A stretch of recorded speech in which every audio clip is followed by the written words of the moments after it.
real estate agents and how they hold themselves back. If you ever felt like everyone else is leveling up faster than you, then this episode is for you.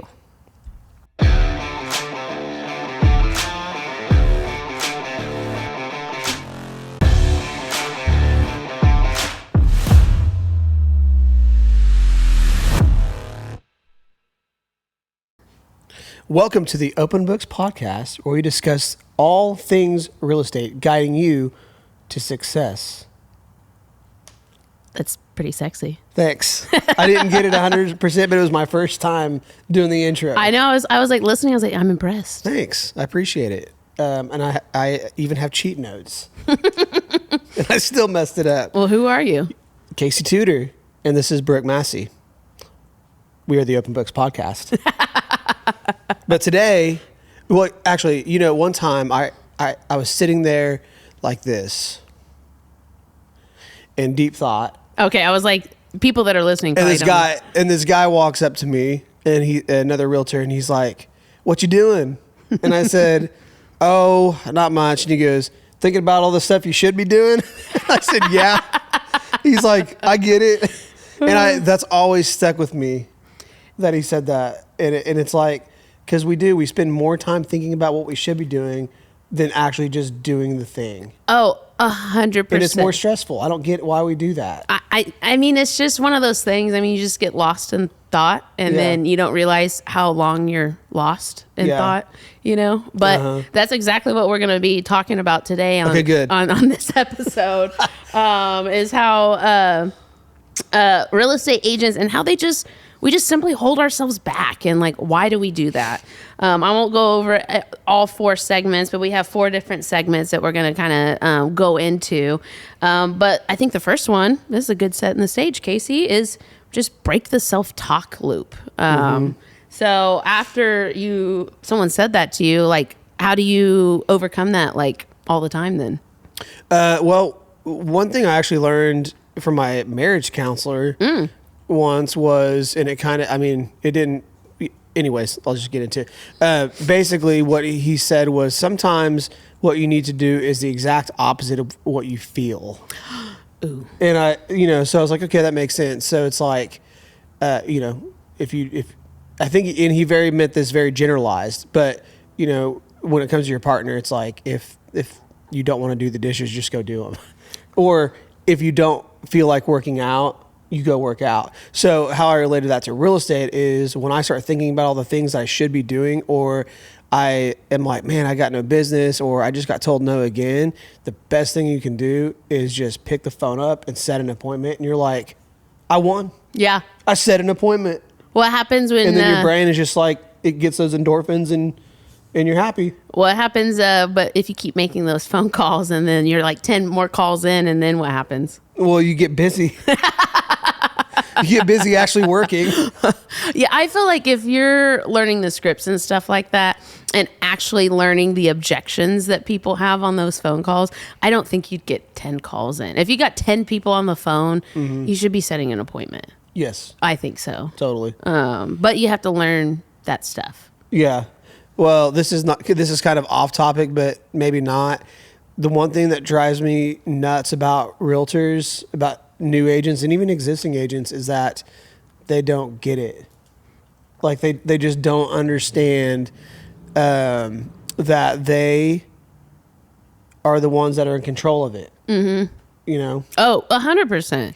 So I kind of lost my train of thought there, but it's going to come back to me. Well, but we are in control of our business. Right. I think we've talked about that many, many times. And that's what I always try to remind myself. Oh, it drives me nuts that, sorry, I mean to cut you off. No, you're fine. That, dang it, I just lost my train of thought. It's too early, Brooke. Oh, wake up. Where's your coffee? I drank it. Oh, well. Well, agents don't think that they're in control. That's a big issue. They think the market's in control. They think the market's in control. That's kind of where I was going with all this. It's like, it's the same thing as like when you interview an agent and they're like, "Oh, what's your commission split?" And it's like, that's the last thing. Like, you are being a client. Yes. Like, and you as an agent have to. Oh, that's what I was gonna learn. You have to learn and understand where the clients are actually coming from, what they actually need, and that is overcoming the objections. And it's like, because this is what drives me nuts. finally I got back on track, but like you're teaching a new agent how to do it for sale by owner.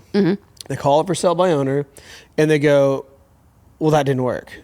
Or I said this, and then they just said they have a friend that's an agent. And then in their brain, even though you told them it would take you 7 to 12 follow-ups in overcoming objections, their brain shut it off completely, just shut it down. And it's either because of what they told them or them themselves don't think that they can do it. And it's just, that's what I think agents need to get a grip on. It's like your job is not to show houses. It's to solve problems and overcome their objections so you can be the one who's educating them on the process so they'll use you as an agent. I was thinking about this on the drive in actually this morning because Jennifer and I, who I do my deals with, didn't get a buyer.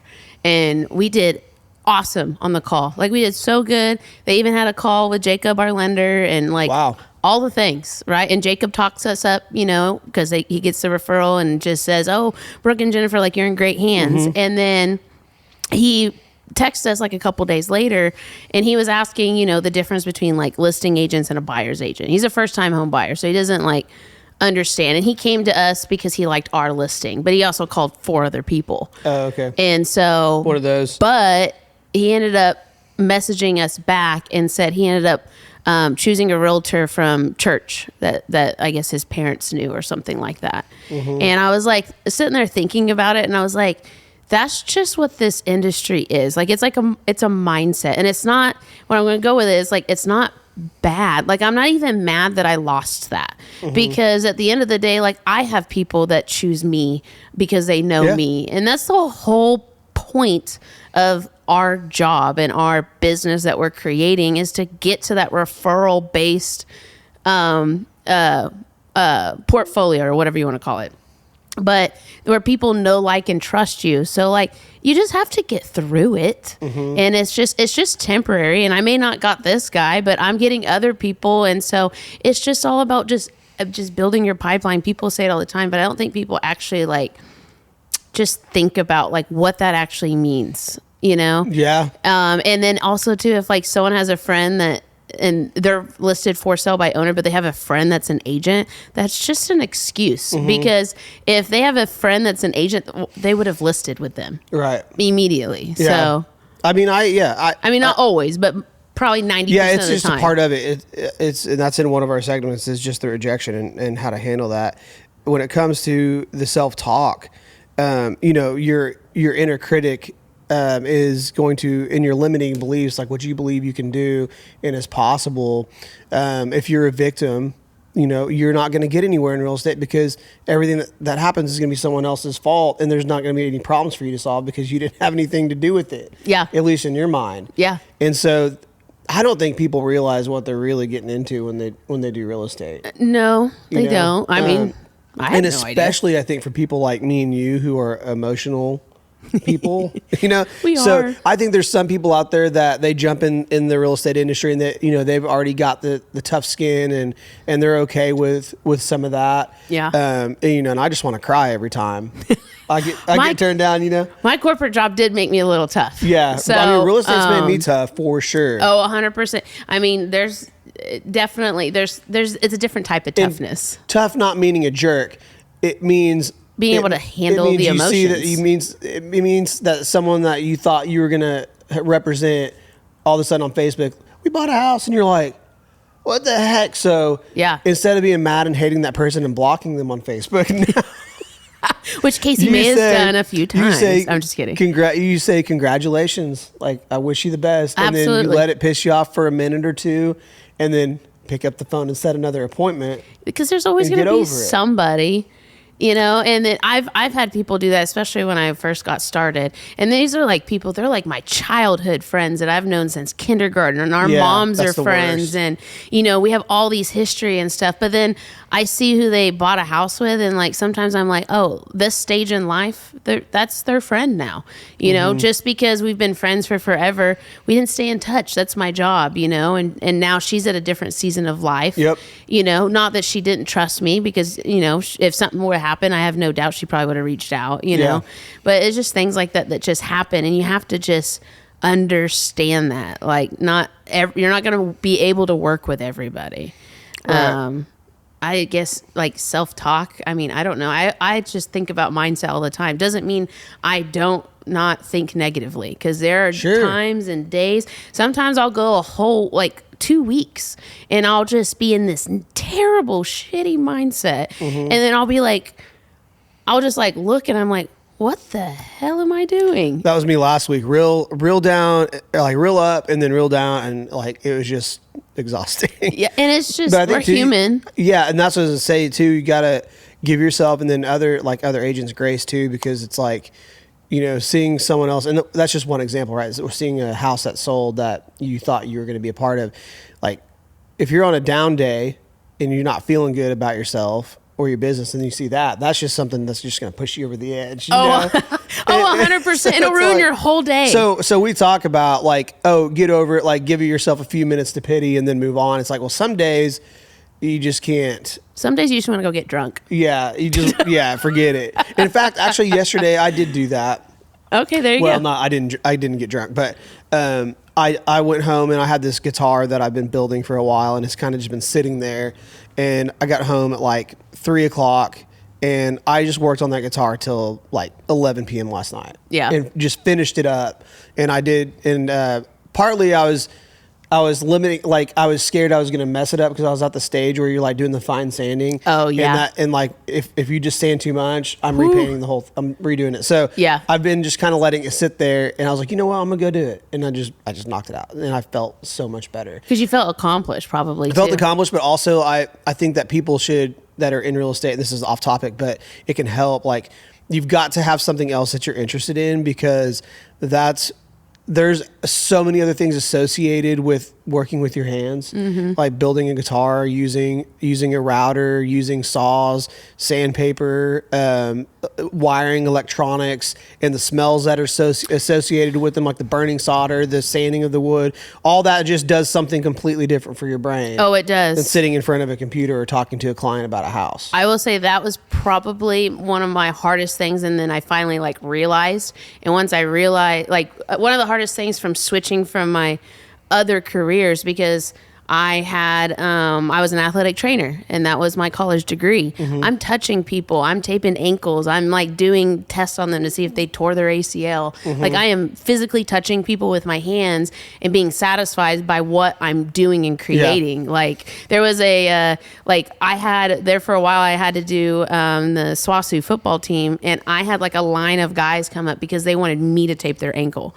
That is so satisfying, you know, just being, and I'd be like, got you. And I just got it so quick. And it wasn't just ankles. Like, there's 72,000 different kinds of tape jobs you can do on people. I know, I see that. And so like, I had different guys with different tape jobs. But then when I went into my corporate job, I mean, it was a very physical job. It was very mental, but it was very physical. And I would be able to go into a store and like change like the whole outlook, and then see the sales go up because of it. And so it was very satisfying. But in real estate, you don't do that per se, like at all. Real estate, you're kind of doing the same thing every day. They say mental is hard. They say that you don't, but it's really the same stuff every single day.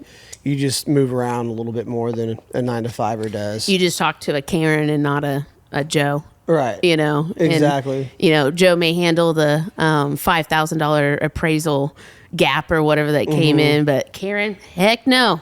You know, but it's still the same thing, but you know, just different kinds of conversations per se. Yep, I agree. Well, how do you deal with and what do you see out there with imposter syndrome? Well, I don't know if this will go into a little bit both, but this is something I wanted to say, like just self-talk and stuff. This is something like I've I don't know if I struggled with, but I feel like everyone struggles about it, but you think too much about what other people are thinking or thinking of you or caring or what you're doing and all that. And I had somebody say, or I watched a video or something one time, and they said that really the person that thinks about you the most is honestly you. Right. Like your mom's not thinking about you that much. Your significant other's not thinking about that much. Your kids aren't thinking about you that much. You're thinking about yourself. They're doing their thing. They're doing their own thing, and in their own, and they're thinking about themselves in their head. Yeah. And so that's something that I have to remind myself, because I'll see and I'll just be thinking about all of this stuff and terrible, and then I'll be like, wait a minute. I'm the only one probably thinking this. What the heck am I doing? And I know. Yeah, it's crazy because like with my imposter syndrome, it's like, you know, people say, "Oh man, you know, you're on top of the leaderboard again," or my wife will say, "Man, you're doing great." Everywhere I go, people are like, "Dude, you're killing it in real estate," and I'm just like, "Am I?" Yeah. I'm like, because I don't feel that way. Yeah. You know. I've always struggled with this. I don't like compliments. Yeah. It makes me feel awkward. And I don't know if I still figured that out. I think I've just figured out I just need to be confident in who I am. And I need to quit like running away, because what am I doing to myself? If I do have people saying that to me, they're obviously seeing something, right? And I'm doing something. But if they really meet me and then I'm like all timid and shy about it and just awkward about it, then, you know, do they still keep thinking about me that way? Like there's something to it. And so I think it's just in myself to kind of find that confidence. Not easy. I've had to learn when people are like, "Oh, how's business?" I say, "I mean, it's really good." I was like, "Man, I'm always hooked up doing something, serving someone, going to an inspection. But hey, I always got room for one more. So, you know, let me know." Yeah. And it's like, because used to, I would kind of let my humble imposter self go, "Sucks. Real estate sucks. Oh. Clients are terrible." Yeah. This one guy, you know, and tell a story. Oh, yeah. And then I heard another friend of mine that is in a different business that has clients, and this person, like, every time we talk, it's like they're always complaining about their clients, and I'm like, I used to do that. Yeah. You know, and I'm like, okay, I'm not doing that anymore. So I just got my answer. And that's like always working on your mindset and pushing through the times that it doesn't feel genuine. It's just like, or if you are struggling financially, or you don't have any deals that month, hey, I'm always hooked up. I'm always busy selling real estate, even if I'm not. Just don't be a slave to your mind. Yeah. Like, just because you think something does not mean it's true. I know, that's hard. It is so hard. It is so hard. And so many assets of life, right? Even if you're trying to do business with somebody and your business partner disagrees with what you say, right? But that's something that where, like, you need those people. You have to sit down and listen, because otherwise, if you're just stuck in your head, it's a lonely place in there. You know? Yeah. Well, if I'm going to be told I'm wrong about something, I'm probably not going to just come out and say, "Oh, yeah, you're right." Oh, like, hell no. I'm going to fight. I'm going to fight you for a minute. You're going to need to let me process it. Yeah. Well, maybe it depends. You know? Unless I was already doubting it anyways. And I'm like, well, then tell me. Yeah. No, you know? Yeah. If I was wrong, just give me a minute. Yeah. So, I mean, we've been talking about mindset blocks. I mean, fear of rejection, fear of visibility, fear of success. You know, so this is funny. We were talking about getting agents over to Bricks a while ago, and it's like, you know, why won't you come meet me? Like, are you scared, like, that you're gonna like what I have to say?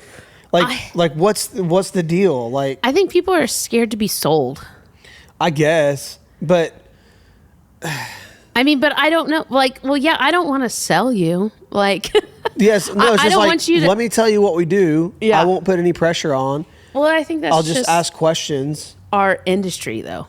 Yeah. It's just, I joke with people. I'm like, all right, you got your real estate license to sell. I'm like, you're actually going to be sold more than what you're going to sell people. Like, right. Because it's just everything. There's brokerages and AI technology and this or that or leads. And there's just always so much. And it's just, we kind of have like a sold culture. Yeah. I guess you could say. Yeah. In our industry. I mean, it's out of hand. It's like, and recruiting is like a big thing, but I wish people need to understand that is part of our industry. Even if you start a traditional team and you get a transaction processor, that's recruiting, guys. You have to find people. Recruiting is hiring. But there's a better way to do it. I would never want to sell somebody or force somebody to come over here to Bricks if they didn't want to be here. Right. That's not a good business model. I'm not going to sell you anything. You're going to listen to what it is, and you're going to think that's a good business decision and make a business decision. Yep. Right. I could go on a tangent forever on that, but no, that's good. Yeah, I mean, mindset's everything. You have to work on it every single day. I mean, really, every podcast that we do, mindset is probably touched on. Yeah. Yeah. It's a muscle. You have to work on it. It's, I mean, we're not perfect. There's optimistic people, there are pessimist people, and I've seen people switch, right? I've seen optimistic people become pessimists and pessimists become, am I saying that right? Optimistic people. And so, but you have to decide if you actually want to work at it or not. Yep. So it's your choice. Yep. You got to rewire that brain the way you want it. So that kind of leads us into the last point here, like building a winning inner voice. With what you just said, it's like that will take practice. I've heard guys, and I haven't done this yet, but if you like take like really big breaths in the morning, like do it like 10 times, you do it in the mirror, and then tell you, like, look at yourself in the eye and tell you that you love yourself like 10 times. Yeah. And there's like other things that you can do, but it like sets your day for success because you just exercised a muscle, and it actually took like an actual repetition of doing something, not just like, oh, I'm going to be happy today. Well, because if you have a negative mindset, you're just have that bad self-talk, you're just literally living in negativity, living in it. And so your brain is just going to keep wiring and keep thinking and keep going that way. But if you start telling it positive stuff, then it'll start to rewire itself. Right. It's you gotta build the consistency on all of that in general. I mean, there's so many different ways you can do it. You can do breaths. You could do meditation. You could pray. You could do manifestations. You could do. I mean, there's just so many different things out there. Just speak positivity back into your life. If you go out there and say, if this is your challenge for the day, just find one thing that you complain about today and stop yourself and try to think about the positives in it. There's positive in absolutely everything that probably happens in life. Yeah. They say you can't be anxious or you can't be sad if you are grateful. Well, yeah. So like if you're practicing gratefulness, like if I'm starting to feel down or, not where I want to be in my business, which I think I'll probably always feel that way. Yeah. So I have to learn to like say, okay, well, that's not the problem. I think the problem is I need to say, like, stop and think about some things that I'm grateful for. I think that's a very good point because it's basically past, present, and future. And anxiety is worrying about the future, and depression is worried about the past. And so many of us are constantly, especially if you're building a business, we have to think. Like, I'm already thinking about what I have to do after this podcast, right? And there's a lot of stuff I have to help, and some of it is not negative and some of it's positive, right? But I'm already like thinking about that. But if I keep thinking about that, this whole podcast, I almost started thinking about it this whole time right now. But if I keep thinking about it, then I'm not going to have a good podcast, right? So I have to be in this moment and enjoy my time with Casey and enjoy speaking to you, fellow followers, and if you do that, then you're not worried about the future. You're not worried about the past. You're not anxious. You're not depressed. You're just grateful, and you're living in the moment and taking it in step by step. I'm reading a book right now called Think Like a Monk by Jay Shetty. And it is awesome because he like really went out and like he became a monk. And then now he's not a monk. Well, I guess I don't know if you ever not become a monk. I don't know those rules. I'm not that far in the book. Yeah. But he came back and now he's teaching like modern day people like how to think positively, like about marriage, about your career, about your kids, so many things. He has like one of the top podcasts out there, and he has a good book, but that whole book just talks about like simple things to do. And one of the biggest thing that I've gotten so far, I'm about halfway through, he talks a lot about being in the present, taking time and really focusing on that, because he said if you do that, then you're going to have such a peaceful, positive mind. So I like that. Yeah, it's really good. Okay. Well, we can wrap it up on that one. Do it. What's our recap, Casey? Well, easy with the self-talk, would you? Yeah. Don't be so mean. Yeah. Be aware of the imposter syndrome and try to work through that with your mindset. identify what is holding you back. I mean, that could be a whole nother episode in itself. And then just make sure that you're building those positive neurons and building the right type of mindset so you can be successful in your career and in your life, because I think those things go hand in hand. Oh, yeah, they do. Positive mindset, you are unstoppable. That's right. That's right. Okay, well, as we come to an end, we shouldn't have to tell people this anymore. We shouldn't have to tell them to like, subscribe, and comment. But they should. But they should. But we shouldn't have to tell them that at this point. We have new followers. We have new followers, so do the things. And we're signing off. And thanks for listening. My name is Casey Tuter, and this is Brooke Massey.